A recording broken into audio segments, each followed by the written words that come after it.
All right. It appears as if I'm live. I'm hoping that you can hear me. I'm going to hop on so I can join into the chat here. And you can let me know. Got it over here. There we go. All right. It appears as if I'm live. Ooh, I'm that's hoping unfortunate. that you can hear me. I'm going to There we hop go. on so I can join into the chat here. And you can let me see if in the control room if I can see the chat. That would be phenomenal. If I could see the chat rather than having to actually go there.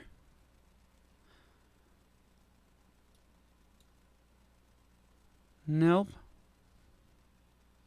It's all right. It's all right. Either way, we are live on Facebook, on YouTube.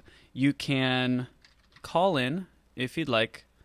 Let me give you that number because it goes straight to my computer. So let me give you the number here. And I'm going to have to put it up so that I can continue to see it. Let me get into my Buffalo Beer Geeks here. So welcome to my basement. This is where we are. We are in my basement. You can see a little bit of my setup here. My mixer, air purifier, lights, sound, VCR. That's right, I have a VCR. What, you don't? All right. So you can call in at 716-202-9481. In fact, I'm going to put that down as a thing here. Okay. There we go. New text. Call in at 716. What was that number again? 202-9481. 202-9481.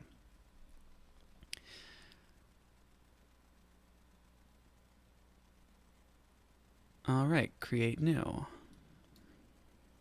Control C. Okay.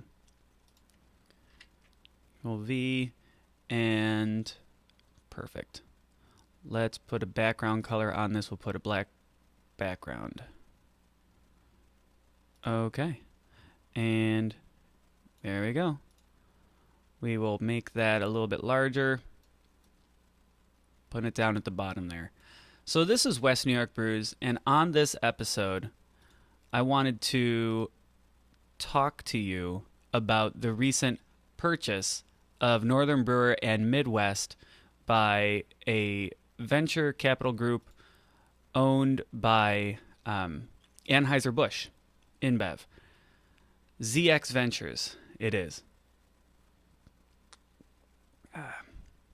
So while we get started, I'll let you know what I'm drinking. I am drinking a Borderland IPA from 42 North, and I was looking to see when it was canned. On the bottom, it says #changes in latitudes, and I don't know if they mean to be quoting a Jimmy Buffett song, and that's unfortunate if they are. But we're gonna forgive them.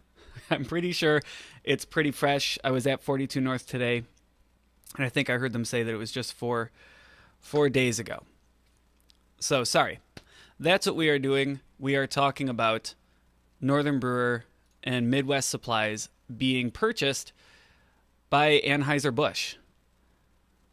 Now, I don't want to be hypocritical. I don't want to come off as holier than thou on this. I have certainly purchased a good number of things from Northern Brewer. Especially this past summer, I made a real effort to not purchase things online. I would say the reason I like purchasing things online, ingredients and such, is the drive to a homebrew supply store is a 35 to 40 minute drive for me where I am. So it's easier to just come home from work and have a box of something on my porch.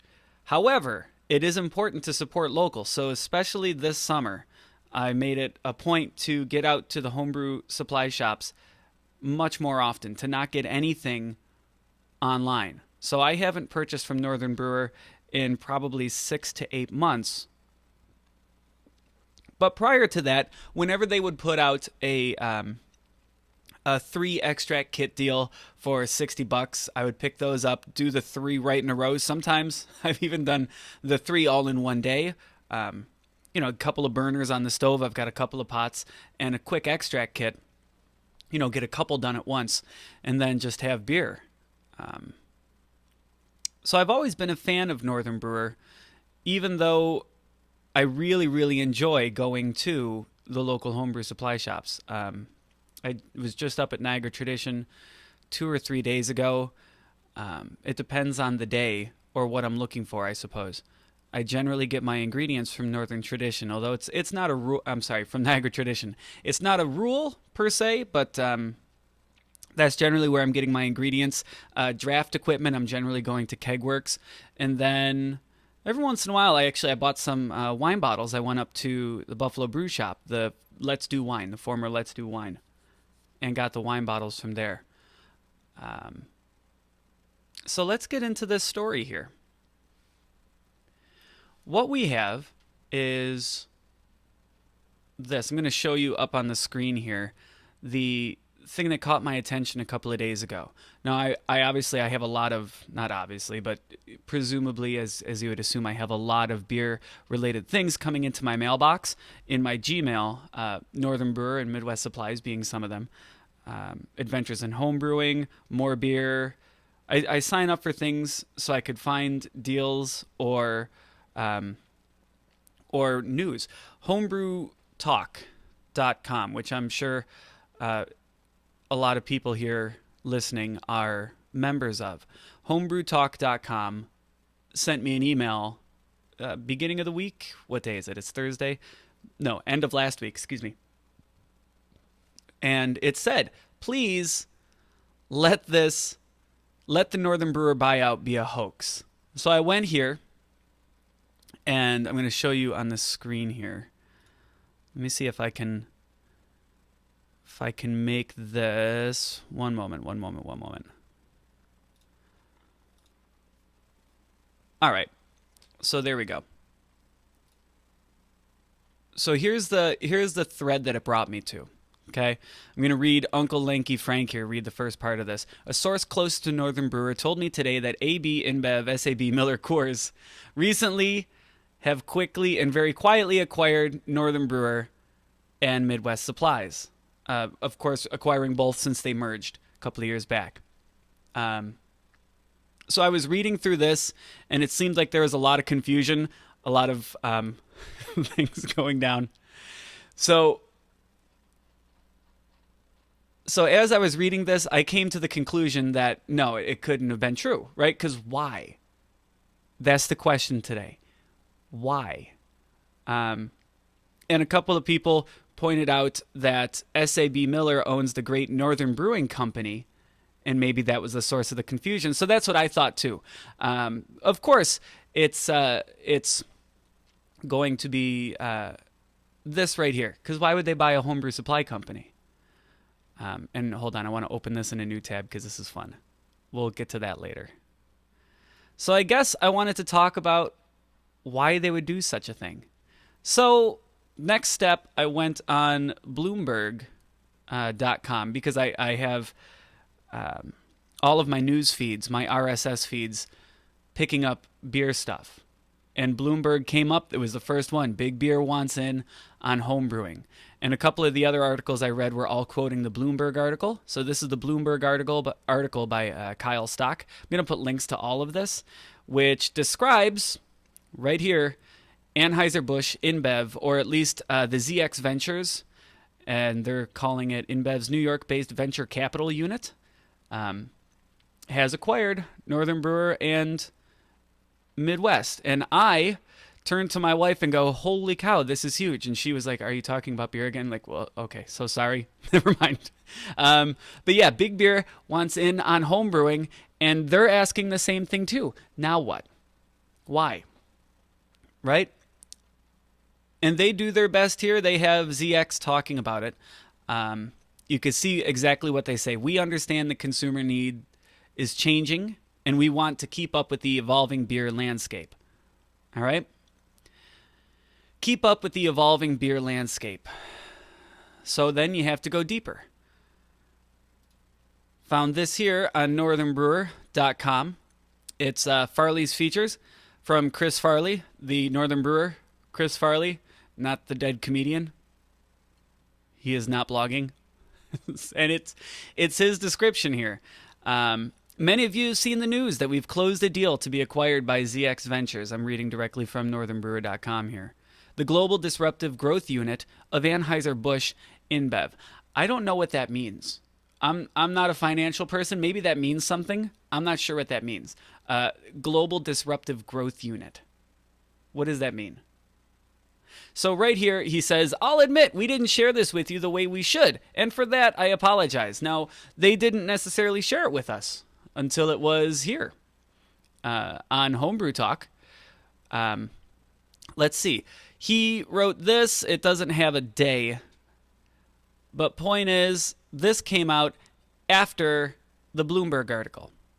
Okay, it is mentioned in the AHA article written by Gary Glass, director of the AHA. And I have an episode. You should be a member of the AHA. Last week, right here, it says, the beer world learned that the multinational corporation Anheuser-Busch InBev, the world's largest brewing company, had purchased Northern Brewer. He says the same thing right here. The most immediate question is, why? Why get into home brewing? So right here, Chris Farley describes some of the reasons that he thinks it's a good idea. It says, is about growing our company and providing our customers with unparalleled opportunities. Okay, the deal will make us stronger and able to pursue our passion with even greater focus, better tools, and ingredients. And if you read this Chris Farley one, it describes that the company will remain independent, which I'm not sure what that means. I assume it means that they will still have the same structure in place, the same employees in place. It'll still be run the same way, but with outside investment. Now, when it says acquired, it doesn't say invested in. It says acquired by ZX Ventures. Okay? An acquisition to me means that they are no longer independent. They can be run by the same team, but to call it independent seems somewhat disingenuous at this point. It says, our entire leadership team will remain intact and our company will continue to be independent. Again, seems a little disingenuous. They will continue to serve our customers and help our industry innovate. Down here, it says, we are convinced that this partnership will be good for us, meaning them, which you can't argue that, right? Of course it'll be good for them. As a business venture, it makes total sense for them. And then it says, and great for you, which I can see where they're coming from on that. Because if they have all sorts of money then from this venture group, if they are no longer, and not just the money, but let's start with the money. They have some more money to play with now. Okay, they can invest in new things. They can invest in more marketing, get more people into the brand, right? Get more people into home brewing through Northern Brewer or Midwest Supplies. They can afford then to maybe lower their prices a little bit, which is the second part of it. Just the networking, the opportunity to work with larger supply companies, to work with, or maybe not larger supply companies, but to buy in larger amounts because it's split across all of ZX's ventures. So, of course, the price of things at Northern Brewer and Midwest Supply could presumably come down, right? And I suppose that's good for the consumer if they were the only game in town. I think in the short run, to take a very short-term view of this, it's good for the consumer. Okay? To take a look at people who are not within the range of a homebrew supply company, a homebrew supply shop, a local one, that's good for those people to buy guilt-free online. It's going to probably prevent more local shops from opening up because they couldn't possibly compete against that. And it's going to strain the local homebrew supply companies that can't compete against somebody with the full strength of Anheuser-Busch InBev behind them. So I suppose I can see where he says that it makes sense. It's good for us, the consumer. He said it was good for them, Northern Brewer, great for us. And I would switch that, and I hesitate to use the word good. It's great for them. Okay? It's good for them, and they might have the purest of intentions on that. But what I want to focus on is why would Anheuser-Busch get in on this? Okay? I don't necessarily think it's nefarious. Now, I always tend to have this view of the Michael Crichton type corporation, the evil corporation, and they're trying to do terrible things to the world. Hold on. My beer was sitting here. They're trying to do terrible things, and it's all just a front. So I'm thinking. Let me reply to this message. I'm saying I've been rambling, and if you're listening, I will edit this in time to get it out for the podcast, which will come out on Saturday. Sorry. So I always have this idea that the corporation is doing something nefarious. And I have the thought that instead this is probably just, it's pure and simple. It's a good business move to buy the largest online supplier of homebrew supplies. If you're going to get into homebrew supplies, why wouldn't you buy out Northern Brewer in Midwest, right? Maybe it could be as simple as this is an investment. Let me see if you can hear this. Hello? Hello, Scott. Can you hear me? I can hear you. Excellent. I can hear you. How you doing? I'm good. How are you? Good, thank you. So I'm streaming live already. I'm pretty sure I have all of nobody watching. Okay. I'm not sure. I don't know how I can find that. We'll save it for posterity, I guess. That's right. I'm going to put it out on the podcast anyway. Fair enough. But with me right now is Ethan Cox of Community Beer Works. And I really wanted to get your opinion on this for a couple of reasons. One, I respect your opinion. You seem like a smart guy. It might just be smoke and mirrors. Okay. But that's number one. It might be. Yeah, go on. Number two, you are a home brewer. I presume you probably don't do too much of it anymore. Was is probably the operative tense there, but fair enough. Was a home brewer, and you're in the beer business. You are actively competing against InBev and Anheuser-Busch. I don't know how much of it you feel like you're competing against, but as a craft brewer, I suppose you have to be. They're definitely in the competitive space. I mean, right? They're still combined, all the macro, whatever you want to call it, non-craft, however it's defined, is still 80% or more of the market in the U.S., right? So, yeah. By any measure, there's more market share that could be had by existing or future smaller craft breweries. Sure. So let me tell you what I was just talking about. I went through the way that I found out that Northern Brewer had been purchased, Northern Brewer and Midwest Supplies. Just at once. Northern Brewer had already acquired Midwest Supplies years ago. So I was going through that, and then I had started to get into the reasons of why, and I was going from Chris Farley, the owner of Northern Brewer. I was going from his write-up about it, saying that it seems like it makes perfect sense for Northern Brewer. He says that they're still independent, which seems a little bit odd. It's an odd choice of words. Right. Since they have been acquired, it doesn't say it's not an investment. It's an acquisition. Uh-huh. But his words were, it would be good for them and great for us. As in, it's great. It's good for Northern Brewer. It's great for the consumers. And I was trying to play out his logic on that. That means that they can lower prices. They can buy in bigger quantities and spread that across all of the other ZX holdings. So Sure. in that sense, in a price sense, sure, it's great for the consumer. And I was just going into how difficult it's going to be then for anybody to start up a local homebrew supply shop, and the strain that it should put, or that it would put on the existing local homebrew supply shops.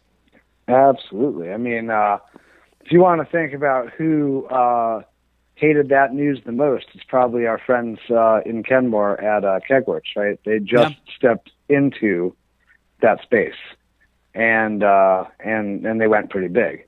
I mean, I know they got the retail store, but if you know Kegworks, you know they make their money selling stuff online. Yeah. So Kegworks stepping into that space was already something of an issue for not just our local brick and mortar stores. And I know there was some lines were drawn, you know, among local homebrewers regarding that, quite frankly. But whatever, the impact is broader than just, you know, around here with the 2 or 3 homebrew shops we have. So yeah, right. I'm sure they were not. I'm sure they did not love that news. I don't know. I mean, certainly, I think everything you just said is exactly, I agree. Seems right to me in terms of the benefit for the consumers. You know, why would Anheuser-Busch want, you know, I mean, it's a profitable business and it makes the money and it's in a related industry and they can capture costs. It could be as simple as that. That seems like the simple reason. I was just saying it always feels like a Michael Crichton type evil corporation thing. Right. But it could be as simple as exactly what you just said. It could be. If you want to take it to the next level, they have some stake in the future of craft because they are playing both sides. Yeah. And so, you know, it's also in their best interest to have a hand in controlling the culture of homebrewing, which feeds to some extent still. Certainly historically, it drove the craft industry. That may be tapering off as the skills you need to have in hand to get started, you know, are starting to be high enough that it's going to be harder and harder, I think, for a home brewer to, you know, hobbyist to transition into the industry. But that aside, you know, there's some, I guess, value you could imagine in them having some influence in shaping the culture of home brewing, and whether or not home brewers, you know, hate Budweiser and or what kind of craft they like. Yeah. Since Budweiser's playing both sides. So, I mean, that's not even super deep conspiracy level. That's really sort of practical, you know, marketing concept. Controlling the culture. Yeah. Not controlling, that's overstating it, but having a hand in it. Yeah. Yeah. So I mentioned this to somebody yesterday. I'll let people remain anonymous, and he goes, I've got a friend who was with Anheuser-Busch and knows some of the guys there. Do you want me to ask him? I said, yes, please. Okay. So he's no longer with Anheuser-Busch, and I just got the message on my phone. But some of the things that he was saying resonate exactly with that. And he was saying, along with the culture, to kind of get their finger on the pulse of where craft beer is moving, to tap into the homebrew supplies, for that as like a large R&D company. To some extent, that's true. I mean, if they, I don't know. Well, could you figure that out just by being a retailer? Maybe. I think you'd want to work in conjunction, perhaps, with looking at the outcomes of homebrewing contests in some way. Yeah. See what kind of styles are changing in terms of popularity. I don't know how much styles in homebrewing I don't think they're subject to the same vicissitudes that, they are in the commercial market space. I don't think. Well, I mean, let me put it another way. I bet homebrewers are making more IPAs now than they did, 15 years ago, and they're making them better. So in that sense, what's happening in craft has fed homebrewing rather than the other way around. Yeah, I could see that. People wanting to clone their favorite recipes. Right. I'm not sure how much homebrewing, like learning how to make beer and being familiar with processing ingredients and knowing good from bad beer. I think that's the part of homebrewing that gets brought into the industry when you come. And experimentation and the desire to, try new things and create new flavors. So generally homebrewers are fairly passionate about beer and craft beer.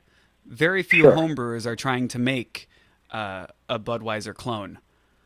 I'm not saying that Northern Brewer is going to put out a Budweiser clone, although Adventures in Homebrewing did, or not Adventures, Homebrew Supply did. Right. The most productive homebrewers are not especially good players in the craft market, though, because for all their opinions and knowledge and education and whatever, they also have a lot of beer on hand. That's true. That's very true. When somebody asks me, "Hey, have you tried this yet?" Like, no, I'm drinking my tap in the living room. Yeah. But at that point, at least being craft beer type drinkers, it almost seems like this is the wrong niche for Budweiser to try to get into, for Anheuser-Busch to try to get into, because so many homebrew people would be affronted by it. The tenor of my Facebook feed about it was definitely like, well, I won't be shopping there anymore. Yeah. So I'd agree with that. That's what the poll on AHA has as well. Almost 70% saying I am not inclined to buy from an Anheuser-Busch InBev owned retailer. With only 11% saying will buy from whichever company offers me the best prices or selection, which reminded me of music. Right. Because you and I grew up where you couldn't download music. I remember that.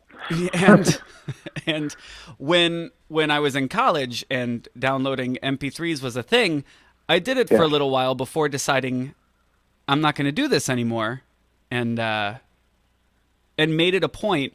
Probably at 23 or 24, I'm going to buy all of my music from now on, and it has to be worth it. And iTunes certainly helped with that to let me buy the one song. Right. Do you feel like, because I teach elementary school kids and they don't even know what they're doing, they're just doing it. Well, that's right. I mean, that poll, you always have to think about who the sample is when you think about poll results. Right? These are seasons, so. Homebrew Association people. Yeah, well, not everybody joins the club. Right. There's plenty of homebrewers who are not also reading Zymergy every month. They should be. That's my call. You should join American Homebrewers Association.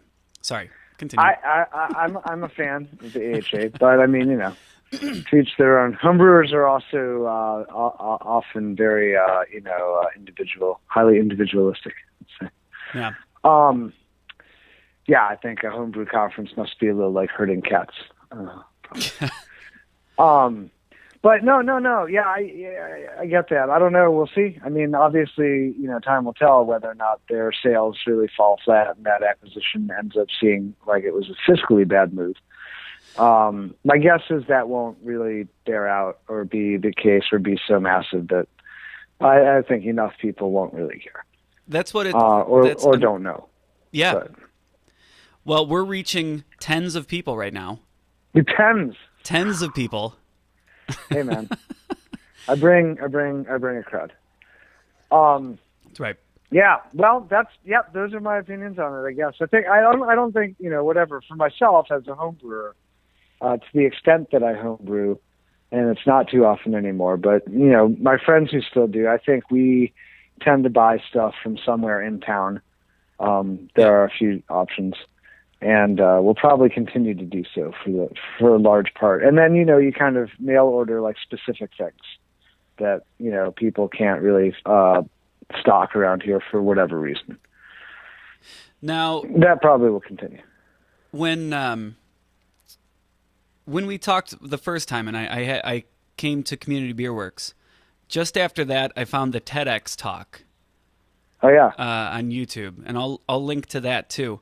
And towards the end of that, you said that one of the best things you can do to keep beer local is to brew your own. Yeah, that's true. And I felt like when I saw this and I contacted you, I thought that now is a little bit more muddy. True. Well, where you buy your stuff is one thing, but I think my take on it as well is that homebrewers are very highly educated and informed consumers. And although I did just mention that very productive homebrewers especially are not necessarily your best customers because they have a lot of their own beer, when they do come in, they're, in my mind, they're my favorite critics. Because they engage with us about the beer the same way we do. And it's very different from the way super fans, who we have great fans who are not necessarily homebrewers, and we love them, of course. But we, when homebrewers come in, the way they want to talk about the beer, they're speaking our language rather than the language of fandom. And everybody likes praise, but especially when brewers are behind the bar, it's a lot of fun for them to rap with people who want to talk about the various Lovabond levels of the crystal that you used, or how you've changed your dry hopping methodology to make it ever more juicy, or whatever. So everything has to be juicy. That's why I think it's great for a local beer culture to have a healthy homebrewing culture. So do you think? Peripherally, though, sorry, go ahead. they do. No, I was just going to say peripherally, they may also contribute by buying your beer, of course. But I think it's more about their level of awesomeness as a customer. Do you think that this recent purchase puts that in jeopardy, the local homebrew culture? Well, maybe. I don't know. I mean, no, I'm with you. Maybe is exactly where I am too. Right. I mean, to the extent that a brick and mortar homebrew store in your town is important for being the nexus of that culture, I guess. But like in Buffalo, we've got two very active homebrewing clubs. Yeah. And although one of them grew out of Niagara traditions, it's been a long time since, it met in the back of the shop. Yeah. And the Sultans were never really connected to a particular homebrew store and have thrived. And, and where those members shop, I don't know. I mean, a wide variety of places, right? Yeah, that's a good point. I think you can have a pretty healthy homebrewing culture without necessarily having brick and mortar in your town. And many towns are not as blessed as we are. I mean, we have at least three that I know. There's Let's Make Wine and Beer. Yeah. Out on Transit, I guess. And then Kegworks, and then Niagara Traditions. So. And the Dunkirk Homebrew Supply. Does that count? Yeah, that's right. That counts, right? Yeah, sure. Yeah, we'll call that Western New York. Yeah. Every once in a while, I get to walk to 10,000 Vines. It's a wine supply shop, among other things, but I can get certain things there, which is nice. There you go. Yeah. So I guess last question, if you don't mind. In Sure. the software community, it's almost the goal to make something great and then have it purchased by somebody bigger. Sure. I don't feel like that's the goal in brewing or home brewing. I suppose in home brewing now because of this. As somebody who runs a craft brewery, is that one of the goals? I'm not saying that you would or you even have to say that. Do you see that as a goal of craft brewers at the moment? To get bought out and get out? Right. Well, Not so you what, in particular, if you know what I mean. okay, right. That's, I mean, what we're broadly talking about here is what's referred to as an exit strategy. Yep. And though I'm not really a maven by any stretch, I'm given to understand that when you initiate a business, your exit strategy should actually be something you're giving some thought to, even as you're just starting to raise funds and reify this vision of yours. Us,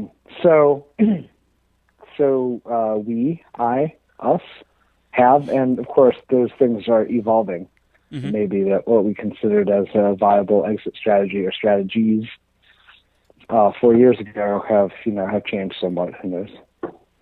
I will say that I don't criticize anybody who starts a business for having an explicit exit strategy. That is, I hope I get bought by someone bigger. That's one reason to start a business. It's totally legit, whatever reason it is that you've got to start a business, if you run it fair.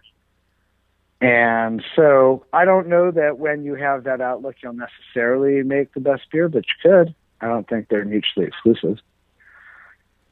That's a good point. That's a good point. Yeah, I know that that's kind of how it goes in the software IT kind of world, get bought by Google. Yep. Or Facebook or whatever. But I don't think there are too many people who start a craft brewery and hope to get bought by Anheuser-Busch Right. or 10th and Blake or one of the many arms of that. Yeah. I think it's much more, I think the people who start craft breweries tend to be much more idealistic and kind of a little bit more anti-corporate or ex-corporate in a lot of cases. Yeah. And so they probably have other exit strategies in mind. But then things change, I mean, who knows, right? There's guys at Elysian, it's famously the case that I guess, 3 of them voted to be bought. And, of course, great hero of the BA, what's his face, said, no, never, but he's outvoted. Yeah. But of those 3 guys, I don't know, man. One of them maybe was like, dude, I've got 5 kids, and first one starts college next year. Wow. Could really, make the difference for me. I have this image of when Community Beer Work gets bought out by AB-InBev. Of you throwing on your sunglasses, popping the collar. I don't know why popping the collar is part of the image. Sure, I'm down. But then you go to Yankee Stadium and you've got Goose Island, Budweiser, and CBW right there on tap. Right. I don't foresee that future, but it sounds pretty cool. Right? Kind of.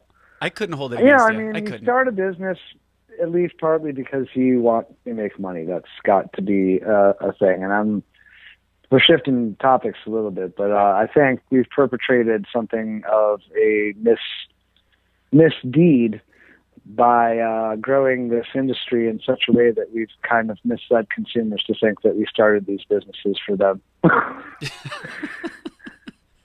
You know what I mean? Like, oh, yeah. I hate to burst the bubble, but it is a business. And absolutely. There are decisions going to be made that are the right decisions for the business. And sometimes you as a customer might find that you part ways with that business over those decisions, and that's fine. But that's one of the great things about like this an country. Elephant in the room. Yeah. Is that people can choose where to put their business, and being bought out isn't always bad.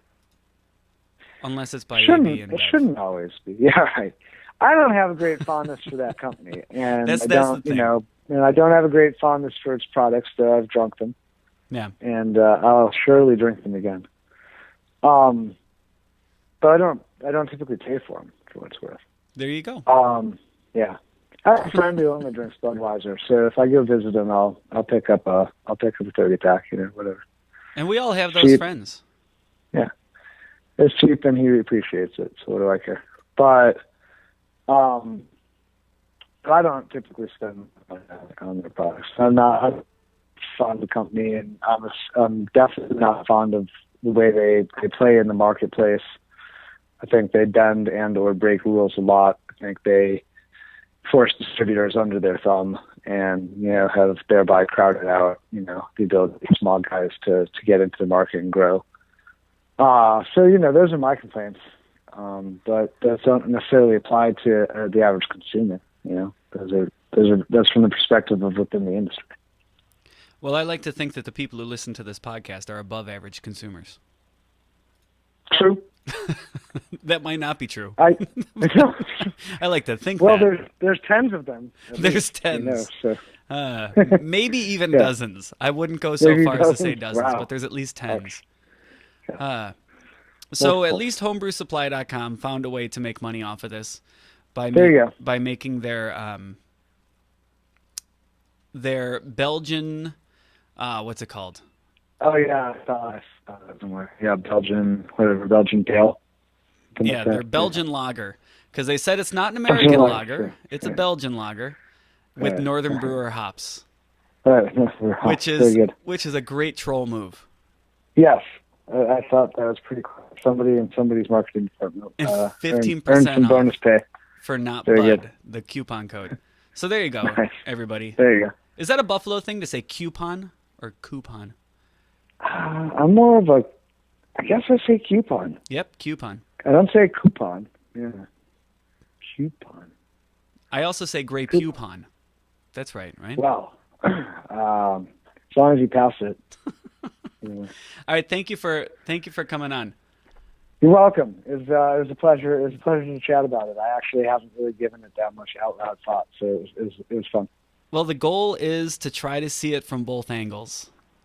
And again, I would never actually hold it against somebody. I'm not going to hold it against Chris Farley. If I were him, I can't say I wouldn't do the same thing. Right. Just for the fact that I think the local homebrew supply companies might need it even all the more now. I'm not going to purchase through Northern Brewer anymore. There you go. But I'm also not going to hold it against somebody who does, because I don't know what you're doing. If the price matters that much more, then that's fine. Right. You got to do what you got to do as long as people are brewing beer. There you go. That's I think that's a pretty principled approach there. So have a great night, and thank you. Yep. Cheers. You too. Thank you. I don't know how to hang up. There you go. He did. That's okay.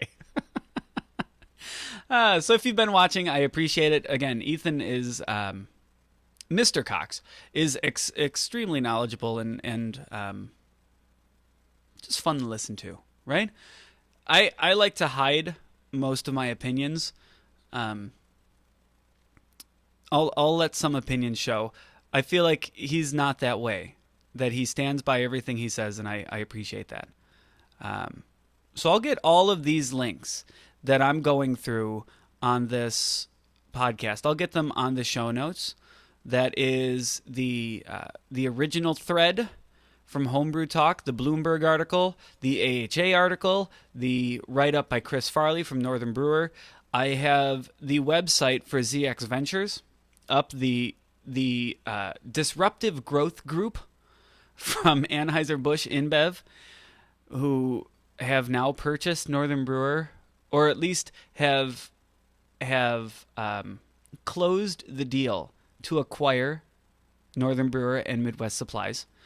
And on their innovation tab here, they have green beer bottles. And I'm not going to hold that against them either, because it matches their brand. That's fine. I generally don't like beer in green bottles. That's me being nerdy. Also have the article from homebrewtalk.com here about the acquisition. Again, everybody here... Oh, look at this. Many on Homebrew Talk and Reddit have speculated on exactly what disruptive growth means to the small and tight-knit homebrew community. I'm telling you, this whole thing is weird. It's weird. I'd like to think that, again, I don't hold it against Northern Brewer. As a company, do what you want. It makes a lot of sense for them as a company. Man, it's an undisclosed amount But that's huge for them, right? I mean, that's like the American dream for Northern Brewer. This guy, the listed founder, it says, and the founder of Northern Brewer. It says founder in quotes, so maybe maybe there's some contention to that. I don't know. But for this guy who started Northern Brewer in his own words 23 years ago, to now be acquired and probably acquired for a large sum of money, his family is set. I mean, good for him. And maybe more homebrewers are going to get into it now. Maybe the price is going to come down on certain things. People are going to finally pull the trigger on that piece of homebrewing equipment that they didn't want to purchase before because it just costs too much. Or they're looking at it and going, you know, I can buy beer. I don't need to make beer. And then they see maybe now a price drop. Who knows? Oh, Consumers in Orchard Park too. Didn't mention that one. But when I get bags of grain, I go to Consumers in Orchard Park. The 55-pound bags or 50-pound bags, whatever it is, I get those from Consumers in Orchard Park, who has a limited but useful homebrew supply section. When I need something on a brew day, I'm going to go to Orchard Park, just because it's the closest to me. So again, I'm sorry. Chris Farley, you can't hold it against him. You know what I mean? I am choosing personally to not go through Northern Brewer or Midwest Supplies anymore. I have unsubscribed from the mailing lists and won't be buying anything there anymore. But that's a personal choice, and I'm not saying you should. I'm doing it just because they don't need me anymore. You know what I mean? They're fine. Other people need me, and it's not a huge difference to me. I would much rather go to Niagara Tradition. I would much rather go to Kegworks, to I'm sorry about the name on Let's Do Wine. I would much rather go there and talk to the people who are there. They know what they're talking about. They're friendly people. In Dunkirk Homebrew Supply, I would much rather go there. So I will. And if I need to get something online, I'll get something online, and I'll try to do it from an independent source. But again, can't hold it against these guys. So if you've listened to this podcast, I'm sorry that like all of it is wishy-washy. But I don't want to come on and give a strong opinion in either direction, because I always think it's more fun to give opposing viewpoints. If you're going to argue with me, I'm going to go opposite, even if it's not what I believe. I'm going to go opposite because I want to pull into the conversation all of the different sides on this. So it says here on the homebrewtalk.com article, not the forum post, Northern Brewer and Midwest Supplies were likely a sought-after purchase due to a reported annual revenue of at least $50 million. So you know what? Chris Farley might not have needed it. I'd like to take him at his word that he thinks that this is good for the consumer. And if he does, great. Very noble of him. I disagree, but what do I know? Right? I'm sitting in my basement here. I will also put on the podcast notes page at wnybrews.com/episode 32. I will put the link to Ethan Cox's TEDx Buffalo talk, Imbue Your City for Fun and Profit. It's a great talk where he talks about the third room and the use of beer in really getting things done in this country.